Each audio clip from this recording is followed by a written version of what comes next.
vez un hombre que fabricó un robot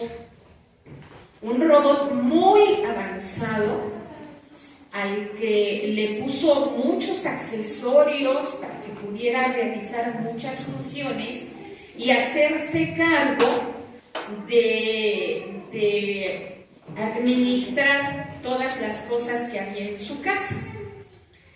Y bueno, el hombre le dio al robot acceso para que el robot pudiera hacer uso de todas las cosas que había en su casa.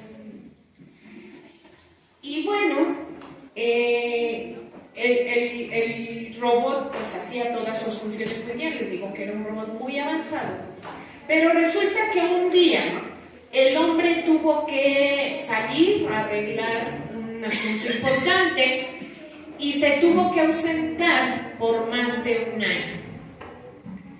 Y pues durante todo ese año lo que hizo el hombre fue dejar al robot a cargo de su casa y de todas las cosas que había allí, ¿verdad? O sea, le dio autorización al robot para poder hacer uso de todas las cosas y también pues de los accesorios que le había puesto al mismo robot, ¿no? Y bueno, así fue. El hombre se va y el robot pues empieza a hacerse cargo de toda la casa, pero conforme van pasando los meses, este robot, que era muy avanzado, empieza a darse cuenta que al usar ciertas cosas de la casa, pues su labor se volvía más fácil. Entonces, pues empieza a acomodar todo para que la labor que él tenía que hacer pues le resultara lo más fácil posible, y empieza a acomodar todas las cosas, y esto me sirve aquí, esto me sirve allá, esto lo voy a poner aquí, y así. Y fueron pasando los meses, y de repente el dueño de la casa y del robot regresa de su largo viaje, y resulta que cuando él regresa,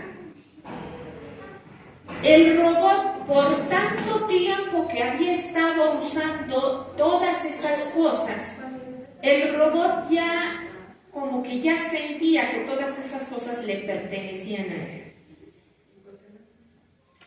Y cuando llega el hombre, resulta que necesita vender algunas cosas de la casa para hacer un pago. Entonces empieza el hombre a tomar algunas cosas, las que va a vender, y el robot se enoja y le reclama que por qué iba a vender sus cosas, que a él le servían para hacer su labor. En esta historia, lo que quiero resaltar primeramente para el mensaje de hoy es que el hecho de que el robot, por todo el tiempo que estuvo usando las cosas, de hecho, desde que él, se puede decir que tuvo memoria, desde que él siempre recordó que todas esas cosas habían sido para que las usara. Entonces él asimiló que esas cosas le pertenecían a él. Y cuando él le reclama al dueño que por qué las va a vender, él se estaba olvidando que incluso él mismo le pertenecía al hombre, porque finalmente este hombre es el que lo había creado y le había puesto todos esos accesorios y lo había hecho quien era, ¿no? Y el robot había olvidado todo eso. Esta historia es una especie de parábola en la que el dueño de la casa, del robot y de todas las cosas representa a Dios. Amén, gloria a Dios. Y el robot representa al ser humano. que es una creación muy avanzada de Dios, ¿no es cierto? Y al que Dios le entregó muchas cosas y le dijo, aquí te dejo mi casa, aquí te dejo mi planeta Tierra para que lo administres, ¿verdad? Entonces analicemos si nosotros somos ese robot, ¿qué es lo que fue pasando? Conforme fueron pasando los siglos, el ser humano ha ido como que teniendo la creencia, porque es una creencia, ha ido creyendo que todas esas cosas que Dios le proporcionó, que el dueño de todo el universo le proporcionó, son de Él. Mi cuerpo, mis ojos, mi nariz, mis hijos, mi casa, mi carro, mi árbol que está en mi jardín de mi casa. Y el ser humano tiene esa fea tendencia de quererse sentir dueño de todo. Y bueno, vamos a abrir por favor nuestra Biblia en el libro de Jonás.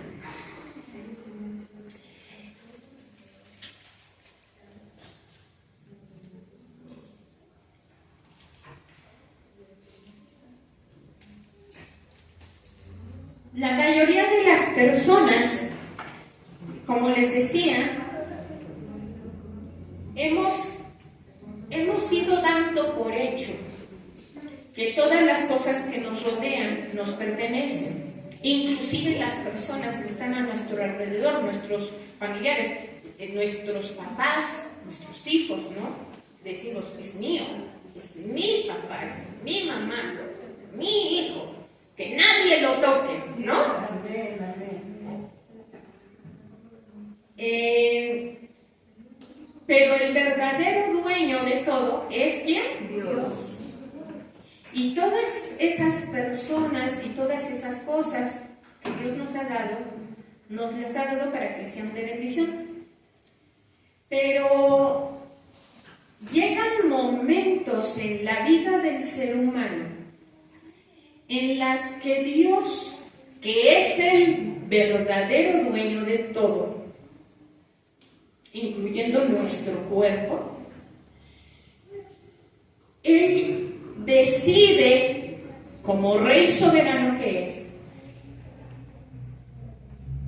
quitarnos alguna de las cosas que tenemos.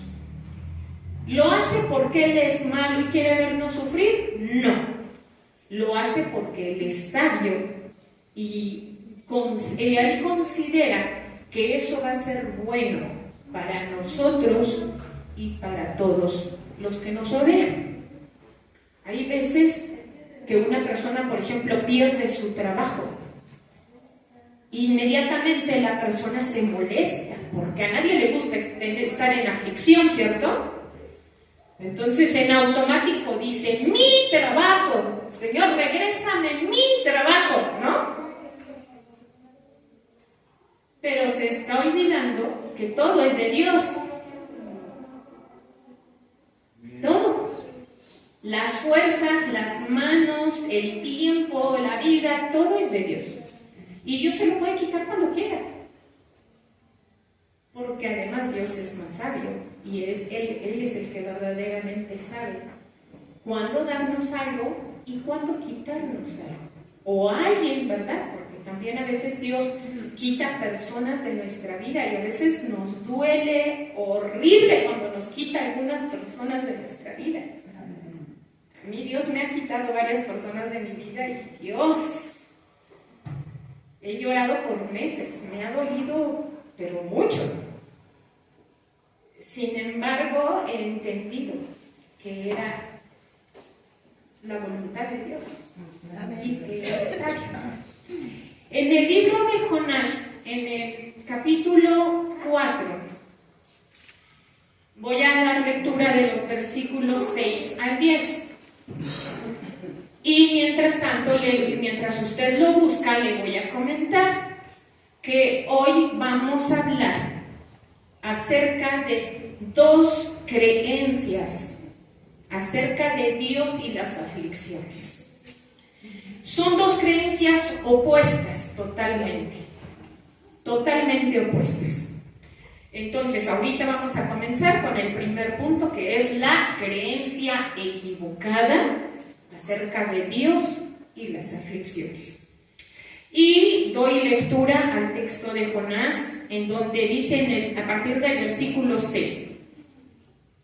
Y preparó Jehová Dios una calabacera, la cual creció sobre Jonás para que hiciese sombra sobre su cabeza y le librase de su malestar. Y Jonás se alegró grandemente por la calabacera. ¿Qué hizo Jonás? Se alegró. Ok. Pero al venir el alba del día siguiente, preparó Dios un gusano, el cual hirió la calabacera y se secó. Y aconteció que al salir el sol preparó Dios un recio viento solano, y el sol hirió a Jonás en la cabeza. A mí se me hace que era medio calvo, y cuando le daba el sol, o sea, de veras le pegaba fuerte, ¿no? Dice, el sol hirió a Jonás en la cabeza y se desmayaba y deseaba la muerte. O sea, vean nomás qué hombre más berrinchudo y exagerado, ¿no? O sea, nada más porque unas cuantas horas le dio el sol, ya andaba renegando y diciendo, Señor, me quiero morir. No, vean nomás qué barbaridad, qué hombre tan berrinchudo. Dice, deseaba la muerte diciendo, mejor sería para mí la muerte que la vida. Vean nomás. Y entonces dijo Dios a Jonás, ¿tanto te enojas por la calabacera? Y él respondió, mucho me enojo, hasta la muerte. Y dijo Jehová, tuviste tú lástima de la calabacera, es decir, te dolió que fuera destruida la calabacera, en la cual, número 1, tú no trabajaste, ni tú la hiciste crecer. ¿Sabe qué significa eso? No es tuya, compadre. Era mía. Yo fui el que la hizo crecer de manera milagrosa de un día para otro, solo para darte tantita sombra a ti. Pero tú no moviste ni un dedo para que esa plantita creciera. Es mía, dice Dios. Y que en espacio de una noche nació y en espacio de otra noche pereció. Entonces, como podemos ver en esta historia, el profeta Jonás, que era un profeta, él tenía el altísimo privilegio de escuchar la voz de Dios, y Dios le encomendaba a él comunicar su mensaje, su palabra. Eso no es cualquier cosa. No cualquiera oye a Dios y no cualquiera puede comunicar el mensaje de Dios. Es un altísimo privilegio. Y ciertamente Dios le da un trato especial a sus siervos y les da un cuidado especial a sus siervos y a sus profetas. Pero el hecho de que seamos servidores de Dios, aunque no seamos profetas, sea el área en la que sirvamos en la iglesia, sea cual sea, el hecho de que seamos cristianos, el hecho de que seamos servidores de Dios, no implica que toda nuestra vida va a ser color de rosa y que Dios va a vivir. A ver, ¿qué más quieres? ¿Qué más quieres, hijo? ¿Qué te quito? ¿Te pongo una calabacera? ¿No quieres también una banquita y una playa junto a ti? O sea, no es así, ¿verdad? El hecho de que seamos cristianos y servidores de Dios no implica que Dios va a vivir dándonos gusto y evitándonos aflicciones. No es así. Esta es, como ya dije, la creencia equivocada acerca de Dios y las aflicciones. Y consiste en creer que Dios está a nuestro servicio y que tiene que darnos todo lo que necesitemos o deseemos. Entonces, el asunto con Jonás es que estaba tan acostumbrado a que Dios tuviera detalles con él. A ver, ¿qué fue lo que hizo Jonás cuando creció la calabacera? ¿Se acuerdan que lo leímos todos en voz alta? ¿Qué hizo? Se alegró. Exactamente, se alegró. Pero en ningún momento dice que le agradeció a Dios. Ahí no dice, ay, Jonás se alegró y le dijo, gracias Señor por esta calabacera que me está dando sombra. Eso no dice la Biblia. La Biblia dijo, ay, ay Dios, qué rica está esta sombra. Pero no le dio gracias a Dios. Estaba tan acostumbrado a las bendiciones que sentían que ya eran su pertenencia. Esto de los privilegios especiales me los merezco porque soy profeta, porque soy servidor, porque soy cristiano. Entonces, imagínense, eso sucede con mucha frecuencia. Tenemos esa creencia de que cuando estamos haciendo la voluntad de Dios, Dios tiene la obligación de darnos todo lo que nosotros necesitamos, ¿verdad? Esa es la creencia.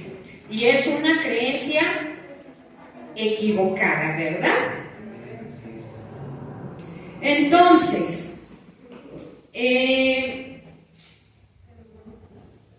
esto que acabo de narrar, como ya se dieron cuenta, no sucede solamente con las personas que no creen en Dios, los inconversos, sino que sucede más frecuentemente con los cristianos. Como que los cristianos sentimos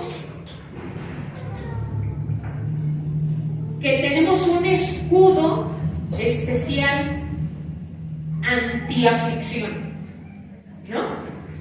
Así de que, no, es que él se puede caer en ese agujero porque él no cree en Dios. Pero como yo sí creo en Dios y además soy servidora, entonces yo no me debo caer en ese agujero. Y creemos que tenemos ese como blindaje, ¿no? Pero ¿sabe qué? Esa creencia está equivocada porque eso no es lo que enseña la Biblia.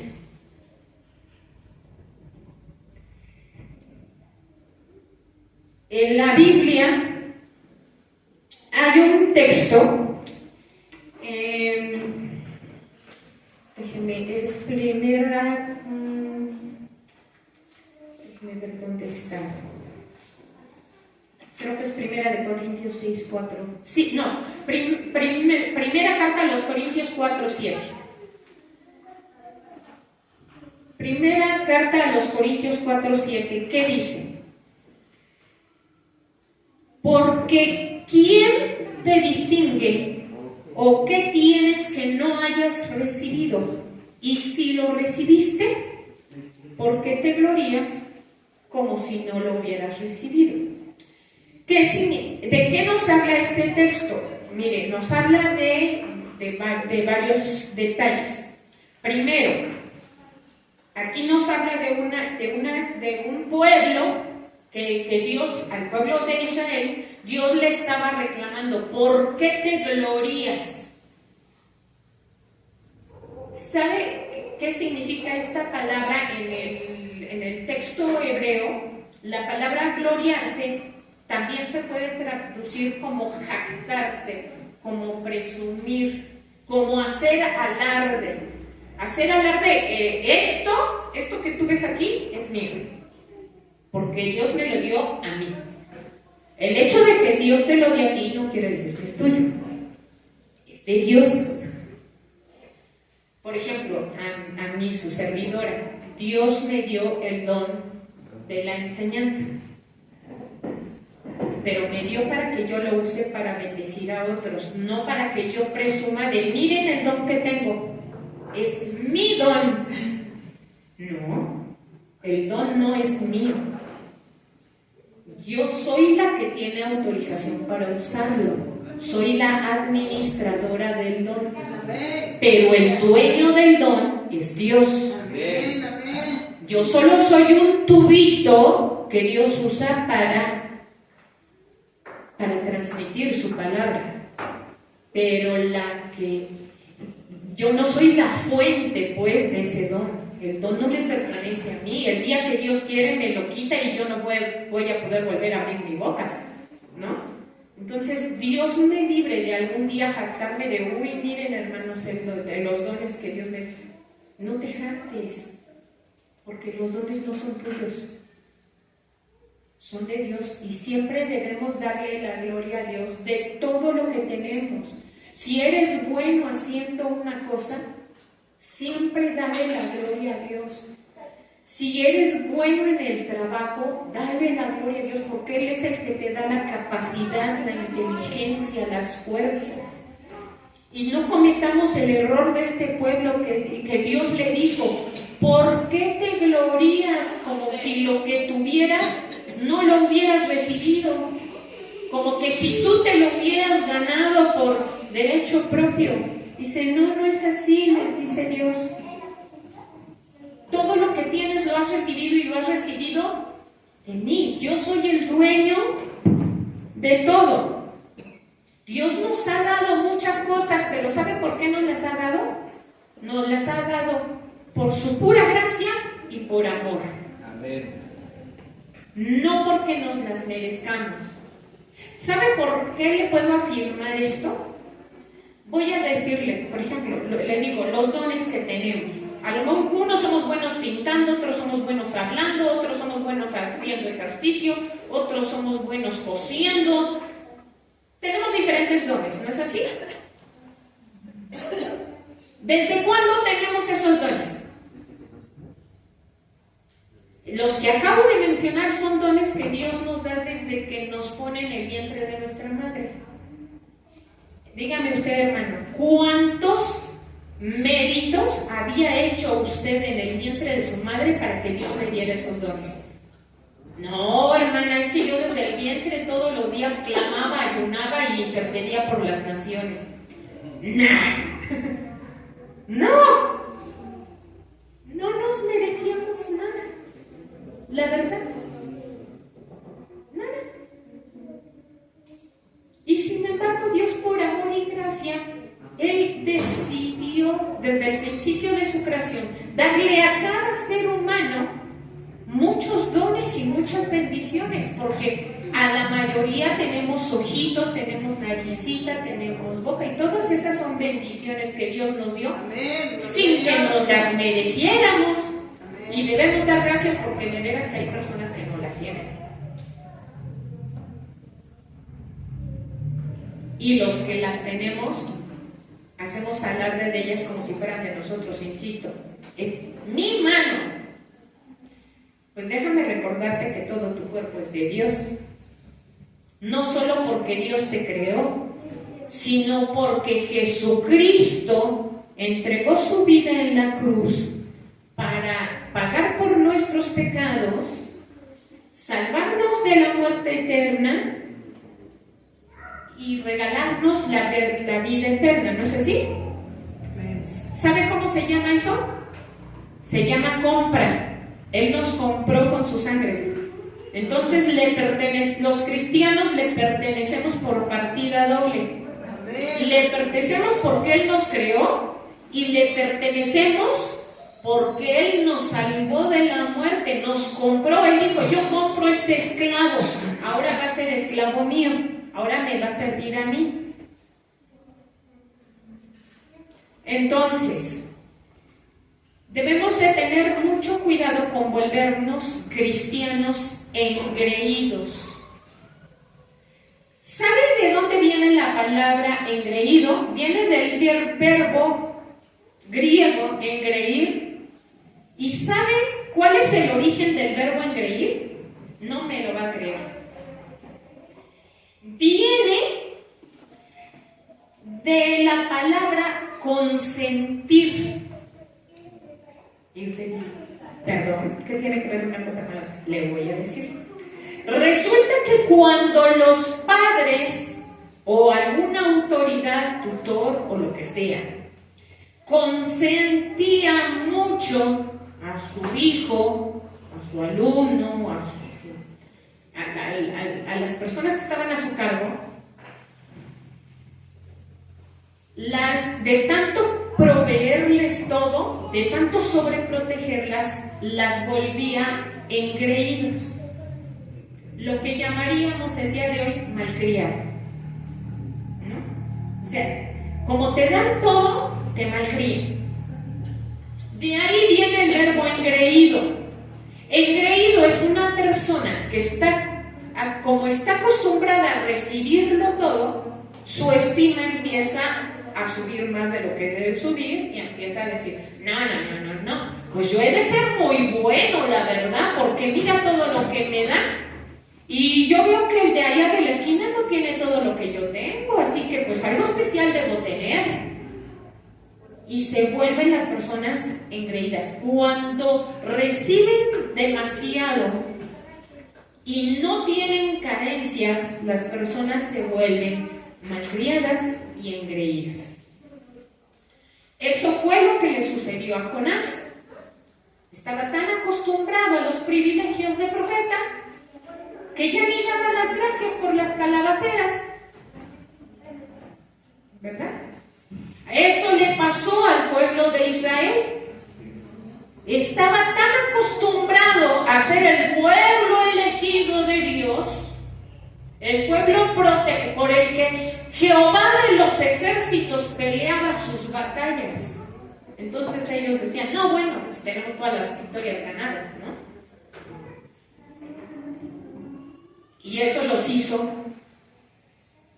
que se olvidaran de quién era el dueño de todo y se volvieran engreídos. Que sintieran que lo que tenían era por algo de ellos, porque decían, no, es que nosotros tenemos algo especial. O sea, por algo somos el pueblo elegido de Dios, ¿sabes? Y no es así. Porque una vez Dios le dijo justamente al pueblo de Israel, le dijo, yo no te elegí, Israel, por ser mejor que los demás pueblos. No te elegí por tus méritos, porque tú eres igual de idólatra y de rebelde que todas las demás naciones. Te elegí nada más porque yo me agradé de tu padre Abraham, de la fe de Abraham, y le hice un pacto a él de que toda su descendencia sería mi pueblo. Pero tú, Israel, no tienes nada de especial sobre las naciones, excepto que me tienes a mí. Si no fuera por Dios, Israel no tendría nada de especial, ¿no? Ahora, ¿cuál es el problema de tener esta creencia equivocada de que tienen muchos creyentes de que, pues como yo obedezco a Dios, Dios tiene la obligación de bendecirme, de proveerme y de darme todo lo que yo necesito? ¿Saben cuál es el problema? Aparte de que uno se vuelve engreído, aparte de eso, las personas, los seres humanos en general, pasa lo que pasó con la historia que les conté del robot. Cuando yo siento que algo es mío y de repente viene el verdadero dueño y me lo retira, ¿qué hizo el robot? Le reclamó. Le dijo, oye, ¿por qué me lo quitas si yo lo estaba usando? ¿No? Y pues Dios dice, pues porque es mío. sea, últimamente yo lo puedo tomar cuando yo quiera, ¿no? Entonces, las situaciones que las personas, cuando se vuelven engreídas, cuando tienen esta mala creencia, se vuelven engreídas, empiezan a reclamarle a Dios. Y se empiezan a portar precisamente como niños malcriados y berrinchudos. No, Señor. O tú me das esto que llevo 10 años pidiéndotelo, o ya no voy a la iglesia, ¿eh? No, Señor, no. Es que ¿de qué me sirve obedecer tu voluntad si de todas maneras no me vas a dar lo que yo quiero? Todos los privilegios especiales que yo creo que me merezco. Porque, oye, pues si te voy a obedecer, pues dime qué voy a ganar, ¿no? ¿Sabe cómo se llama eso?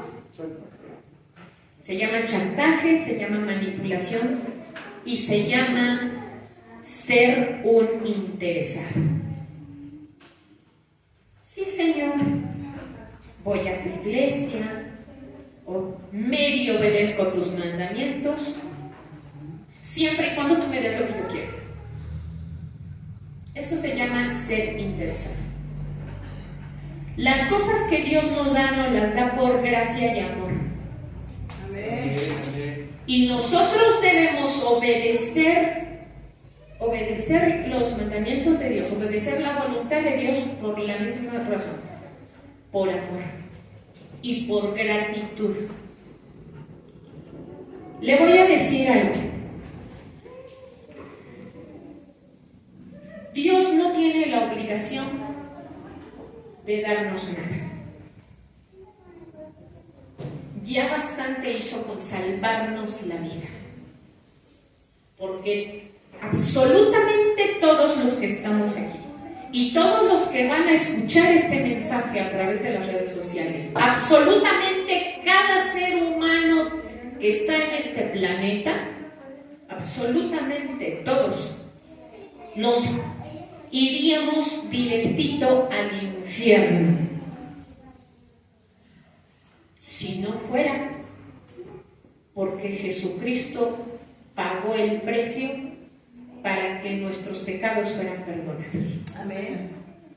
Porque aún un niño de 5 años ya pecó, ya dijo mentiras, ya hizo berrinche, ya le dijo mentira a la mamá, ya desobedeció al papá, ya sacó la lengua al niño de al lado, ya le picó los ojos al hermanito, le jaló la cola al gato. No importa qué tan pequeño sea el niño, ya pecó. Desde que tiene 1 año y hace una pataleta para que la mamá le dé algo que no debe tener, ya pecó. ¿Y sabe qué dice la Biblia acerca del pecado, no? La paga del pecado es. Por lo tanto, todos íbamos directito al infierno. Todos íbamos directito a la muerte eterna. ¿Qué nos merecíamos, hermanos? Hay un montón de bendiciones. No. Nos merecíamos un empujón al agujero. Por no decirlo de otra manera. Nada más estoy siendo elegante. Eso es lo que nos merecemos, hermano. ¿Pecaste? Al infierno. Es lo justo. Pero es que solo cometí un pecadito, así una mentirita blanca. Basta con un solo pecado para que tú no te puedas presentar delante de la santidad de Dios. Así que cuando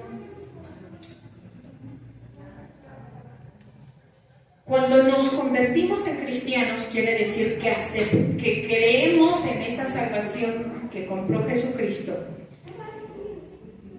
Y a partir de ese momento hacemos un pacto con Dios en el que le decimos, Señor, yo te acepto como el Señor de mi vida. ¿No es así? Amén, aleluya.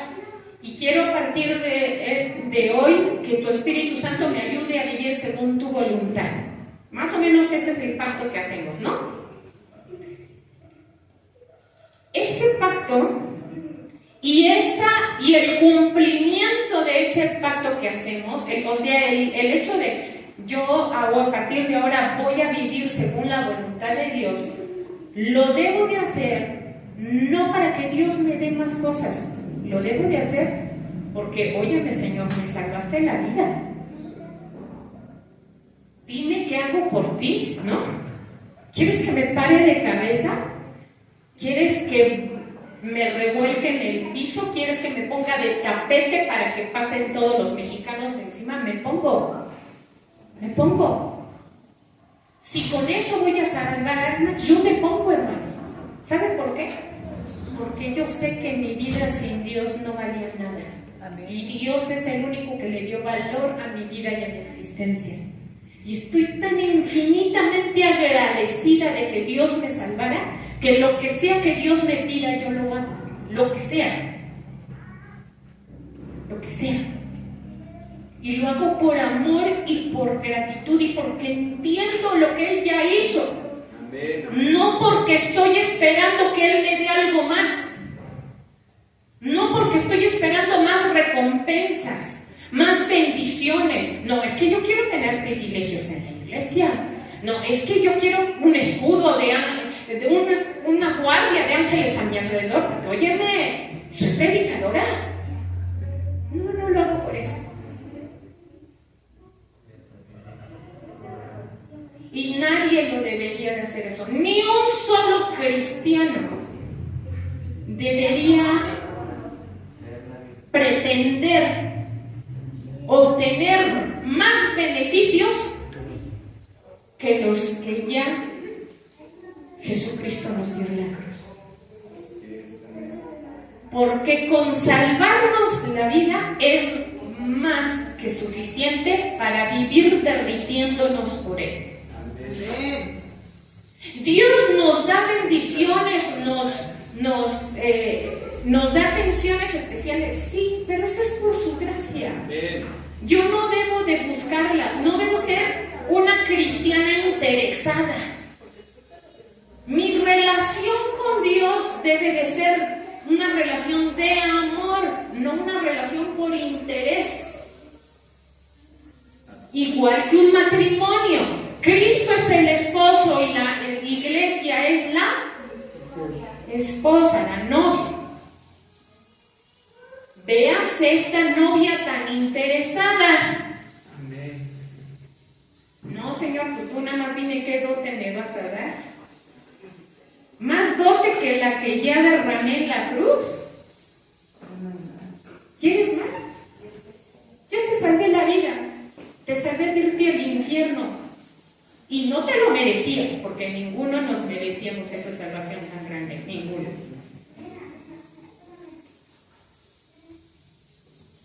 Dios ya hizo lo que para nosotros era imposible hacer. ¿Qué nos queda a nosotros? Vivir amando a Dios. Y el amor se demuestra con obras. ¿Sabe por qué los buenos cristianos hacemos buenas obras? No para ganarnos el cielo, porque la entrada al cielo es por fe. Las buenas obras que hacemos, las hacemos para demostrarle a Dios que de verdad le agradecemos lo que Él hizo y que de verdad le amamos.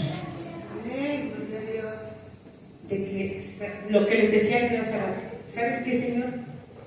Tú no me dime, ¿a dónde quieres que me tire y yo me tiro? Lo que sea que me pidas, Señor, mi vida te pertenece, me compraste.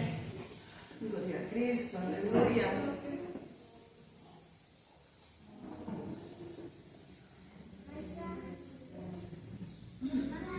Dios, muchos cristianos Creen que cuando se convierten, cuando aceptan el señorío de Jesús sobre su vida, creen que Dios firma un pacto con ellos de que los va a proteger y les va a dar todo.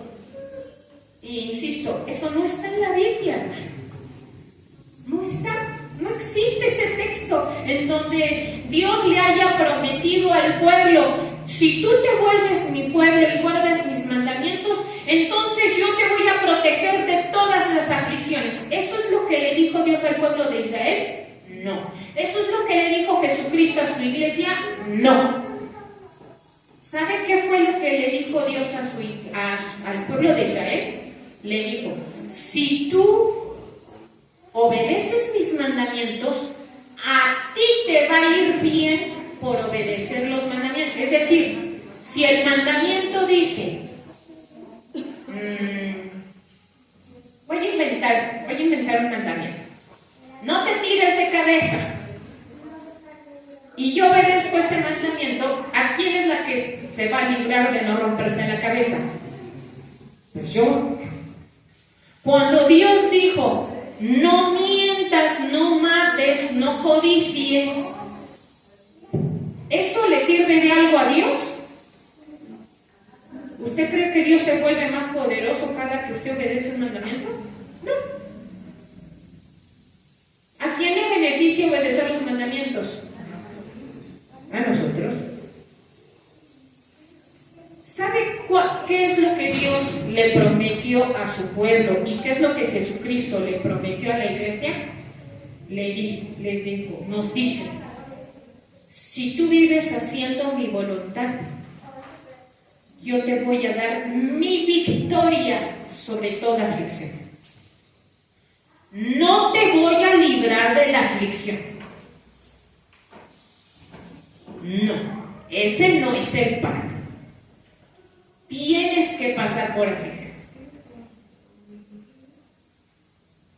Mi pacto es que cada que estés en aflicción, si tú estás haciendo mi voluntad, yo te voy a dar victoria sobre esa aflicción. Amén, aleluya.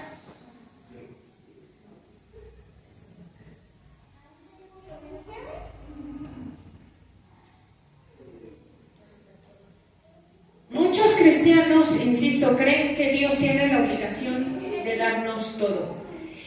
Hay un texto, está en el Evangelio de Mateo, si no me equivoco. No, permítanme.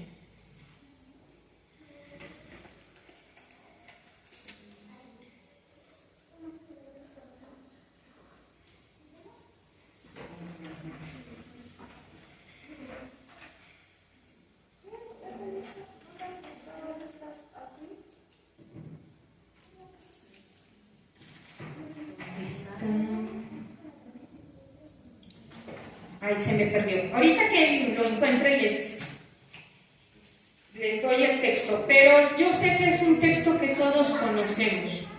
¿Dónde está? Se me perdió totalmente.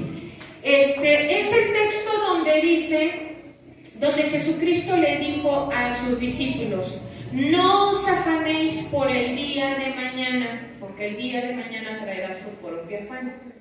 No es el cuerpo más que el alimento, no es el cuerpo más que el alimento y la vida más que el vestido, algo así.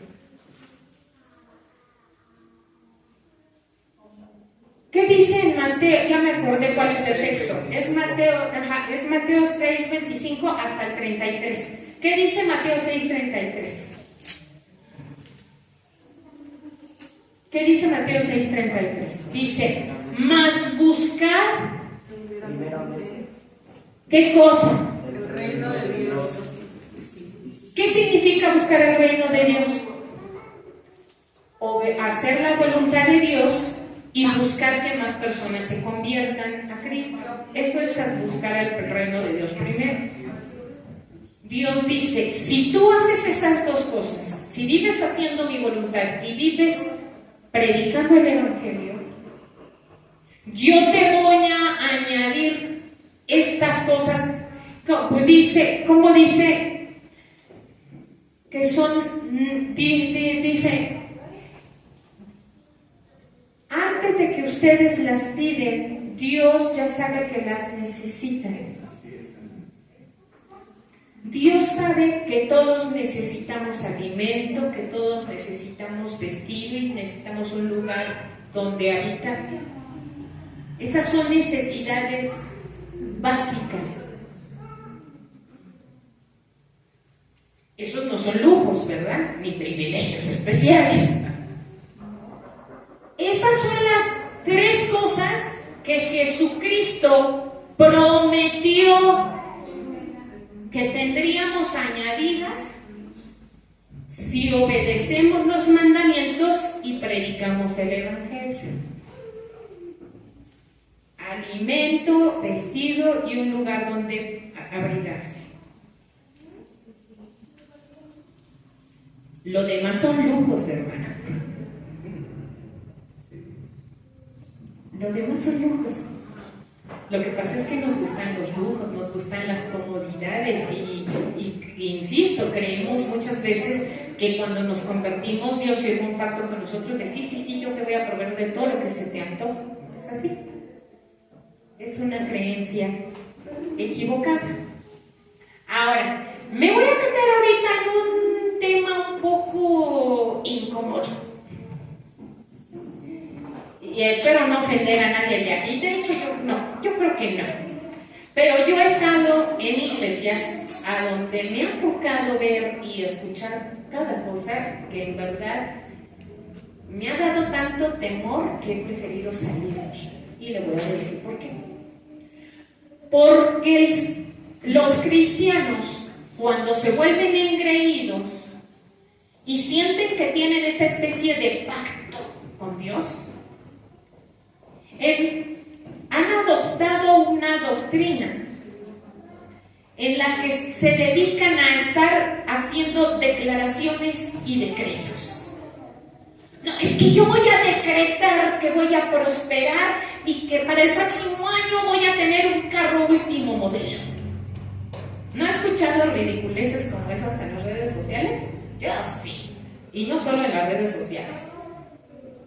Insisto, he estado en iglesias a donde eso es lo que se predica. Hermano, usted decrételo, créalo por fe. Usted en toda la fe del mundo, pero Dios no tiene ninguna obligación de dártelo, ¿sabes?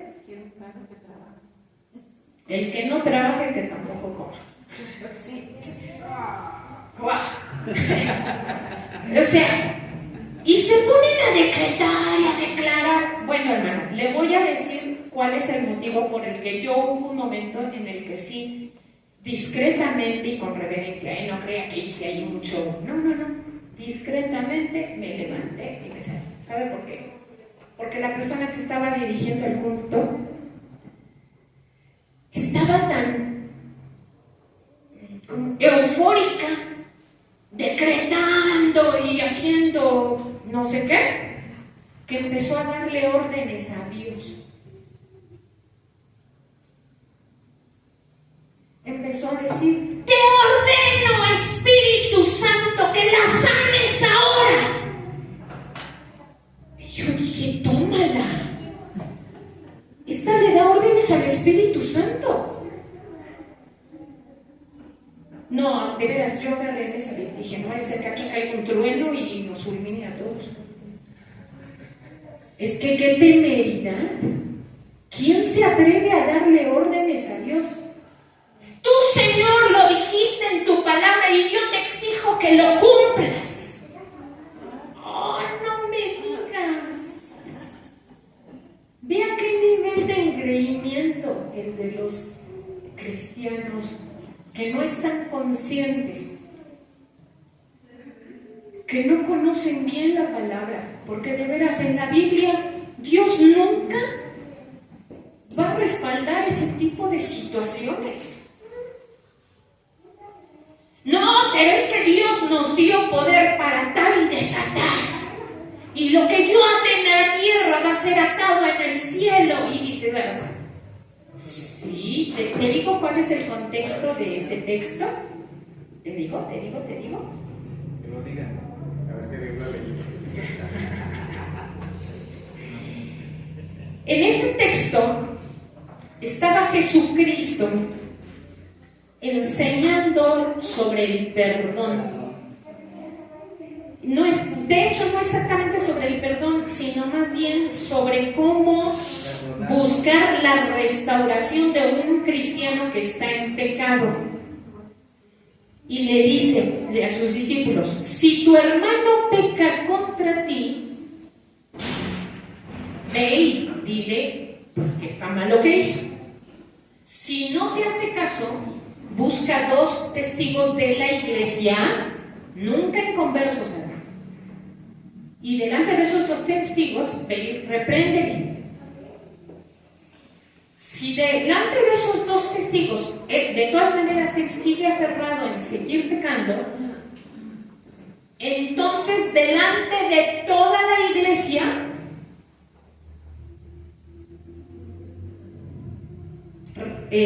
confróntenlo, que está en pecado, que lo que está haciendo está mal. Y si a pesar de que ya toda la iglesia le dijo: hermano, de verdad no debes de seguir viviendo así. Voy a poner un ejemplo: una persona que está en adulterio, que está viviendo en unión libre, que ese era el caso que estaba tratando el apóstol Pablo. De hecho, él estaba hablando sobre un caso no de adulterio, sino de incesto. Era un hombre que estaba saliendo con la mamá de su papá. La esposa de su papá. Exacto, su madrastra. Perdón, me hice bolas, pero sí, con la madrastra. Ese era el caso del que estaba hablando el apóstol Pablo en ese momento. Cuando hay este tipo de pecado en una persona, si toda la iglesia lo tolera, toda la iglesia está mal. Porque si se lo toleran a uno, se lo van a tener que tolerar a todos. Y están promoviendo el pecado, y eso Dios no lo va a tolerar. Entonces, por eso Dios dice que toda la iglesia lo confronte. Y si el hermano insiste en de no, yo quiero seguir viviendo así, dice, entonces, sácalo de la iglesia, expúlsalo.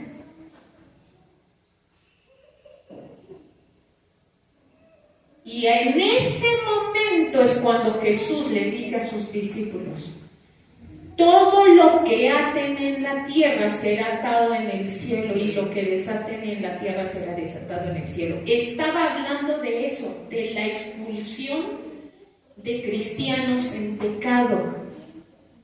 Para eso sirve esa autoridad de atar y desatar. Este hermano está atado, hay que desatarlo. La autoridad para atar y desatar es para frenar el pecado, para frenar todo lo que sea de mal testimonio para la iglesia, para frenar todo lo que quiera detener el avance del evangelio, porque este tipo de situaciones hacen que los de afuera, que los inconversos digan: uy, ¿ya viste cómo viven los de esa iglesia? Puro pecado ahí. Y eso es de mal testimonio, y eso cree que hace que las personas se conviertan o se alejen de Dios. Por eso es que Jesucristo les dijo: yo les doy autoridad para atar y desatar este tipo de cosas. Se nos hace muy fuerte expulsar a alguien de una iglesia cuando está en uno de este tipo de pecados. Es fuerte, pero Jesucristo dio esa autoridad. Pero esa autoridad para atar y desatar no es para andar desatando al Espíritu Santo y dándole órdenes al Espíritu Santo. Por eso insisto, la gente que sigue este tipo de doctrinas no conoce la Biblia.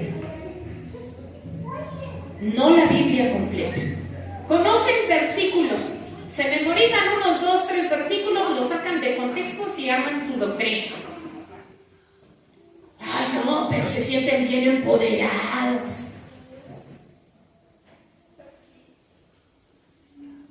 Creo que por ahí escuché decir a Dios: ¿de qué te glorías?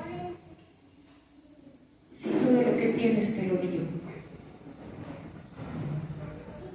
Y Dios también dice, el cielo y la tierra, el oro y la plata y todo lo que hay en el universo me pertenece a mí, incluyéndote a ti. ¿Desde cuándo los patos le tiran a las escopetas? ¿Desde cuándo los siervos le dan órdenes a Dios, al Dios Todopoderoso? ¿Desde cuándo el esclavo que fue comprado por precio le da órdenes al que pagó por su vida? ¿Desde cuándo? Al amo y Señor, al dueño. ¿Desde cuándo? ¿Cuándo usted ha visto una cosa así? ¿Sabe dónde? Solo en el pueblo cristiano. Darle órdenes a Dios, hacer decretos, declaraciones.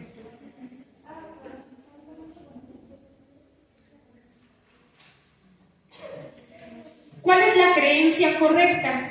Pues usted ya sabe cuál es, ¿no?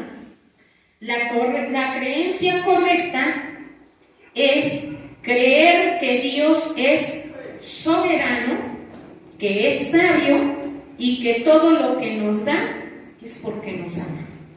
Amén, aleluya. Creer esto nos lleva a tener una actitud humilde, una actitud de gratitud, nos hace tener contentamiento y nos lleva a obedecer sus mandamientos y a permitir que sea el Espíritu Santo quien dirija nuestras decisiones y nuestra vida.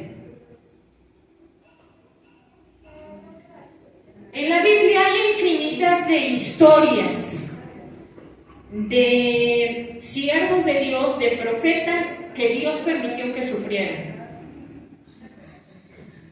que fueron aserrados. De hecho lo dice en Hebreos. Le leo Hebreos 11. Hebreos 11 del 35 al 38 dice: las mujeres recibieron sus muertos mediante resurrección, mas otros fueron, escuchen nada más la listita, atormentados, no aceptando al rescate a fin de obtener mejor resurrección. Otros experimentaron vituperios y azotes, y además de esto, prisiones y cárceles. Fueron apedreados, aserrados, o sea, cortados con un serrucho, hermano. A uno de los profetas lo cortaron por la mitad con un serrucho. Y Dios no lo impidió. Y era su profeta. ¿Y dónde están los derechos especiales? Apedreados, aserrados, puestos a prueba, muertos a filo de espada, anduvieron de acá para allá cubiertos de pieles de ovejas y de cabras, pobres, esa palabra no les gusta a los de la, ¿cómo se llaman? Los de la doctrina de la prosperidad. ¿Cómo que pobres? No, si los hijos de Dios deben ser prósperos, ¿no? Bueno, no prósperos, ricos, porque es diferente.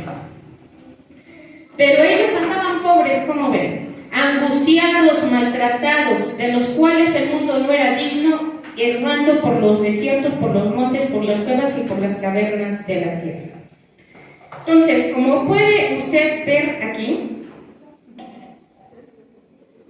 Dios no evita que sus siervos pasen por aflicción. Lo que hace es darles la victoria sobre la aflicción. La victoria, hermana, pero si lo cortaron por la mitad con un serrucho. Pues sí, se murió y se fue directo al cielo. Adiós enfermedad, adiós dolor, adiós pleitos, chismes, murmuraciones. Adiós aflicción de este mundo, me voy derechito a las calles de oro a reposar eternamente con Dios. ¿No es eso victoria? Ah, no, hermana, pero es que yo quiero victoria aquí en esta tierra. Tenemos un problema de enfoque. Porque los verdaderos siervos de Dios enfocan las cosas espirituales, no las terrenales. Si estamos esperando cosas terrenales, vamos a terminar frustrados. Lo que Dios nos da es una victoria espiritual, no una montón. No un montón. Perdón, lo dije rápido y no se entendió. Sí, cada aflicción que Dios permite en nuestra vida es una oportunidad para salir victoriosos. Sin batalla, sin aflicción, no hay victoria. Es que yo quiero vivir victorioso. Pues vas a tener que vivir de batalla en batalla. O sea, de aflicción en aflicción, de dolor en dolor, de pérdida en pérdida.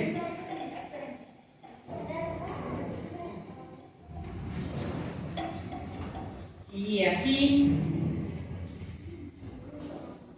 fíjese lo que dice Job 41:11.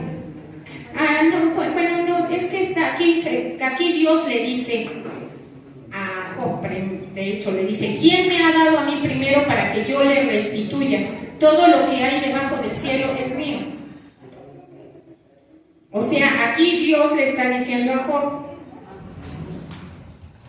no te debo nada, compadre. Pero es que yo soy muy justo, Dios. Soy Job. Sí, pero no te debo nada.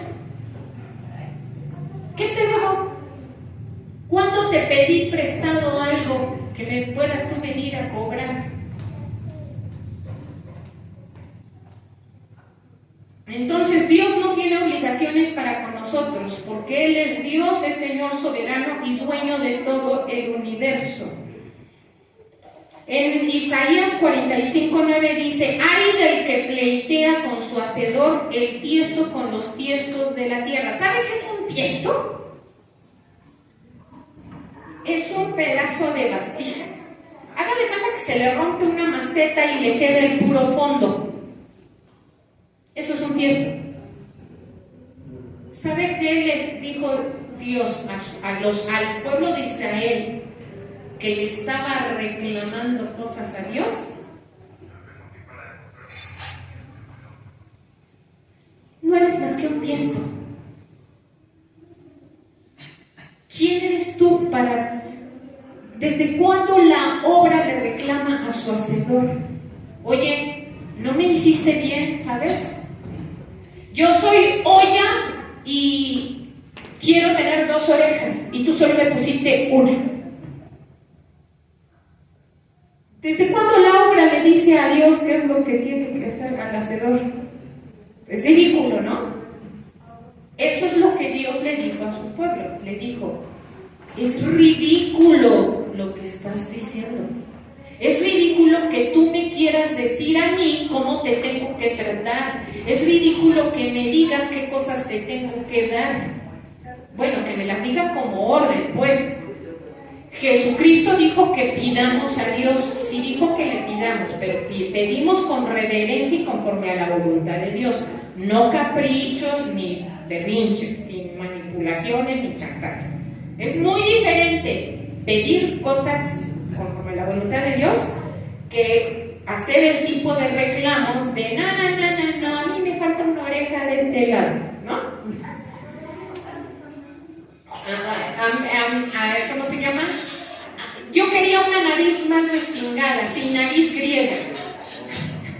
A ver, Señor, ¿por qué hiciste la nariz así? Bueno, aquí está el texto. Bueno, ya lo encontró el pastor, pero aquí ya encontré la hoja. Aquí está, Mateo 6, de 25 al 33. Bueno, ese ya lo comentamos. Fíjese, no lo encontraba y ahora ya lo encontré. Ahora,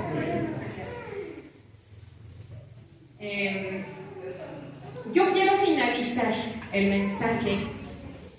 Si usted me lo permite, le voy a contar un testimonio personal que sucedió hace 20 años, exactamente hace 20 años, más o menos, y más o menos por esto que se sucedió. Como la mayoría de ustedes saben, yo estuve casada por 16 años y quedé embarazada 3 veces. De esas 3 veces, 2 de mis bebés murieron y solo uno es el que está vivo, que ahorita ya está grandotote.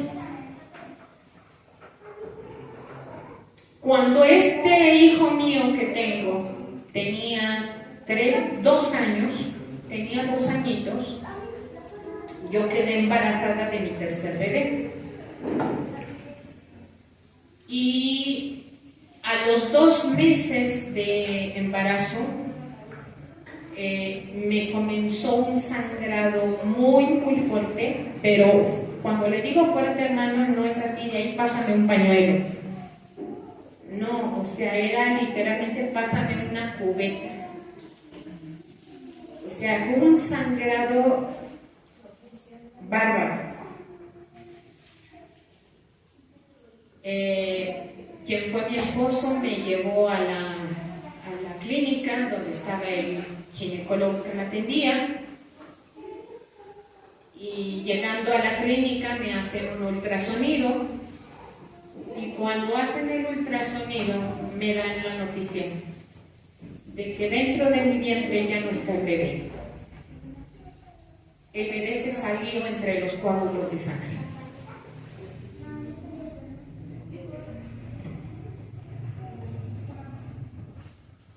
Lloré como usted no tiene idea por ese bebé. Lloré y lloré y lloré y lloré hasta que se me deformó la cara de tanto llorar. Porque yo en verdad deseaba ese bebé.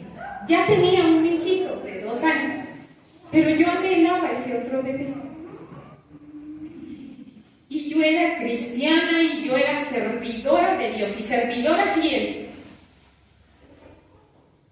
No hacía medias tintas. Servidora fiel. Y insisto, a veces uno siendo cristiano y servidor, uno siente de pues, no, es que yo tengo que ir de victoria en victoria. Y cuando yo empecé con el sangrado, empecé a clamar a Dios por el bebé. Y empecé a rogarle a Dios que el bebé no muriera, aunque estaba yo sacando mucha sangre. Y clamé por horas y horas hasta que, insisto, llegué a la clínica y me dan la noticia de que el bebé había sido expulsado entre la sangre. Y ese tipo de situaciones que vivimos, especialmente los cristianos, nos cuesta mucho trabajo entender, porque una persona que no es cristiana dice, son cosas de la vida. Pero un cristiano dice, pero ¿por qué si soy hija de Dios? ¿Por qué Dios permite que yo esté sufriendo esto? O sea, porque yo no estaba en pecado y no le estaba pidiendo un auto de lujo. Solo clamé por la vida de mi bebé. Y Dios me dijo, no, te lo voy a quitar. Porque le digo algo, Dios me lo dijo desde que estaba sangrando. Te lo voy a quitar. Solo que yo me aferré y dije, no, estoy entendiendo mal. Y sí, Dios me lo quitó. Estuve llorando por varios días y uno de esos días Dios me dio una palabra que ahorita la vamos a leer. Es el Evangelio según San Juan, capítulo 6, si no me equivoco. Déjenme, lo busco. Sí, es Juan 6. Ahorita lo vamos a buscar, pero déjenme decirle que estando yo, les digo, ahora desahogando mi dolor de madre que acababa de perder un bebé, Dios me da esta palabra.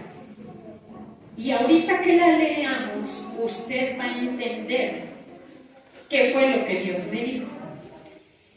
Por ahorita, antes de que leamos el texto, solo quiero hacer 2 cosas. Número 1, decirle que cuando yo leí ese texto, entendí que Dios me estaba confrontando y me estaba haciendo una pregunta. Mi fe estaba siendo puesta a prueba.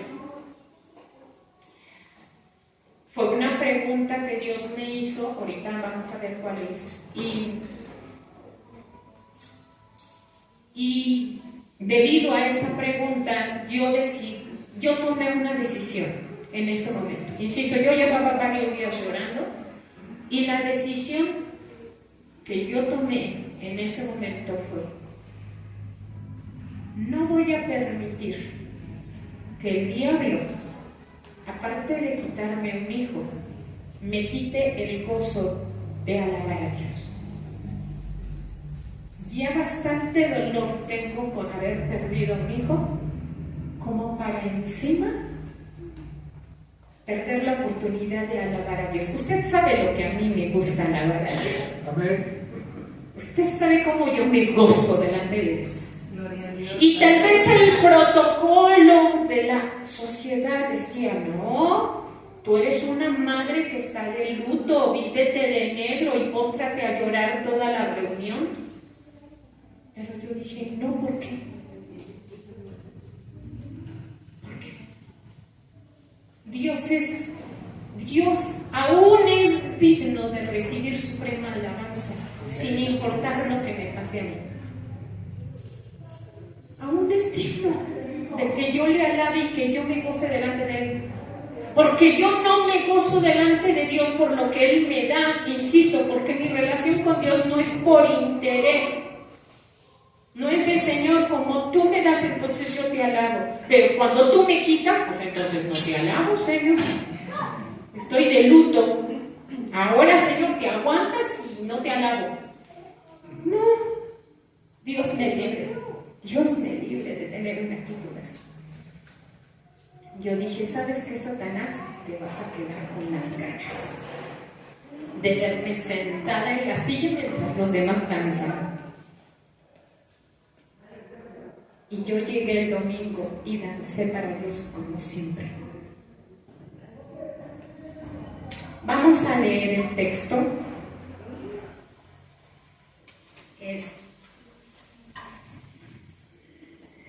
Juan capítulo 6. Voy a leer solamente de los versículos 66 al 68. Dice: desde entonces muchos de sus discípulos volvieron atrás. Eran discípulos que decían: Señor, si tú me das, me quedo. Si no me das, me voy.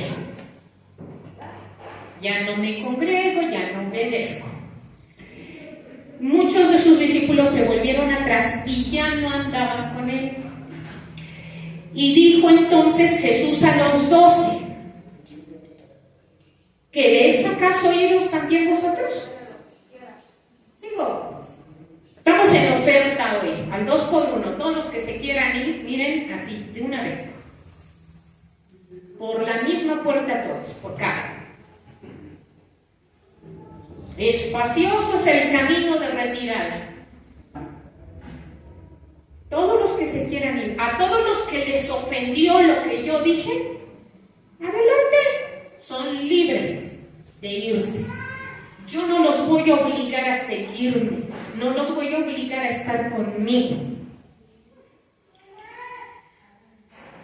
Y Simón Pedro responde en el versículo 68: Señor, ¿a quién iremos? ¿Tú tienes palabras de vida eterna? Me voy a decir algo. Cuando Dios me dio a mí este texto hace 20 años, lo que Dios me dijo en ese momento en el que yo estaba llorando por mi hijo y diciendo: ¿cómo voy a ir a alabar a Dios si tengo tanto dolor en mi corazón? Y Dios me dio esta palabra y me dijo: creí que tú eras diferente. ¿Tú también te quieres ir? ¿Tú también?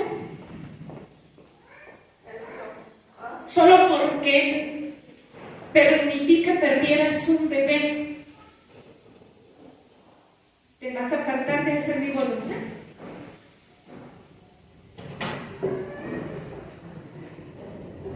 Y esa es la pregunta que Dios nos hace el día de hoy a todos, hermanos. Dios nos está preguntando el día de hoy. ¿Tú también te vas a ir? Cuando estés pasando por aflicción, porque sé que estás pasando por aflicción. Porque yo lo dije, dijo Jesucristo, en el mundo tendréis aflicción. ¿En dónde estamos, hermanos? En el mundo. ¿Qué tendremos? Entonces Dios sabe que estamos pasando por aflicción. Dios conoce nuestro corazón y conoce nuestro dolor. Él sabe que sufrimos, Él sabe lo que nos duelen las cosas. Pero aún sabiendo el dolor que tenemos, Él nos pregunta esto: ¿ese dolor es suficiente para que te apartes de mí? ¿De veras vale más esa aflicción que la vida eterna que yo te regalé en la cruz? ¿De veras? ¿De veras crees que tu aflicción es más grande que mi cruz?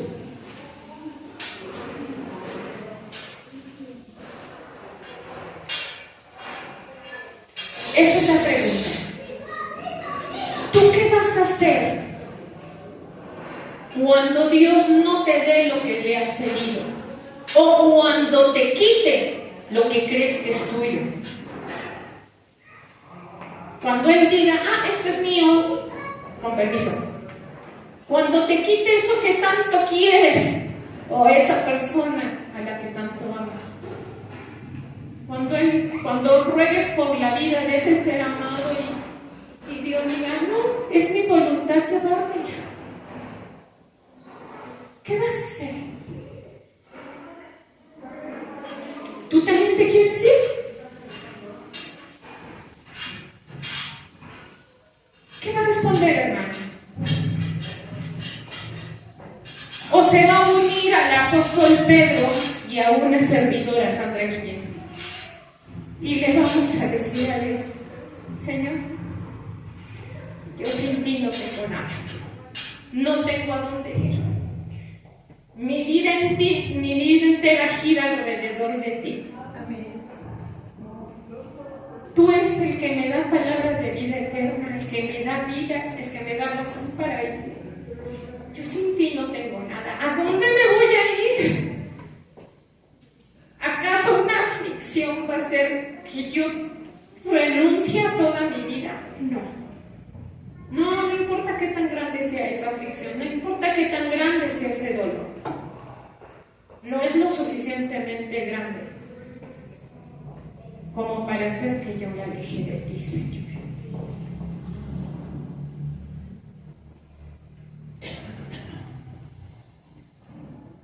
Que nuestra relación con Dios siempre sea una relación de amor, no una relación basada en el interés. No seamos cristianos engreídos, creyéndonos con autoridad para exigirle a Dios que nos dé lo que Él ya decidió quitarnos, o simplemente no darnos.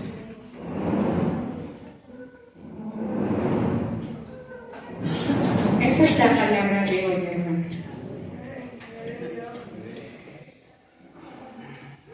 Recuerden una cosa nada más para terminar. Este mundo y sus aflicciones son temporales. La vida eterna que nos ofrece Jesucristo es eterna. Amén, gloria a Dios, aleluya. Así que yo creo que vale mucho más seguir caminando con Dios, aunque pasemos por muchas aflicciones.